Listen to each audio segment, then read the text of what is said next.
যারা সব সময় আস্তাগফিরুল্লাহ পড়ে তাদের রিজিকের কোনো টেনশন হয় না, রিজিক নিয়ে তাদের আর কোনো চিন্তা থাকে না। আল্লাহ নবী নূহ আলাইহিস সালাম যিনি ওনার জাতিগোষ্ঠীকে বলেছিলেন ফাকুলতু আস্তাগফিরু রাব্বাকুম ইন্নাহু কানা গাফফারা, তোমরা বেশি বেশি ইস্তেগফার পড়ো, তিনি ক্ষমাশীল। ইস্তেগফার পড়লে কি হবে? ইউরসিলিস সামা আলাইকুম মিদরারা, রহমতের বৃষ্টি বর্ষণ হবে, তোমাদের জমিগুলো উর্বর হবে। ওয়া ইউমদিদুকুম বিআমওয়ালি ওয়া বানিন, আল্লাহ তাআলা তোমাদেরকে সম্পদে বারাকা দিবেন, সন্তানে বারাকা দিবেন।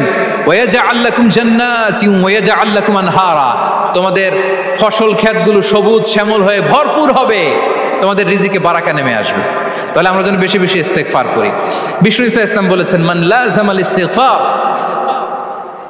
জাআলাল্লাহু লাকুম মিন কুল্লি দিকিন মাখরাজা ওয়া মিন কুল্লি হাম্মিন ফারাজা ওয়া ইয়ারযুকহু মিন হাইসু লা ইয়াহতাসিব, যে সব সময় ইস্তেগফার পরে তার কোনো টেনশন থাকে না, তার জীবনে দুশ্চিন্তা আসে না, আর এমন জায়গা থেকে আল্লাহ রিজিকের বন্দোবস্ত করে যেটা সে কল্পনাও করে নাই।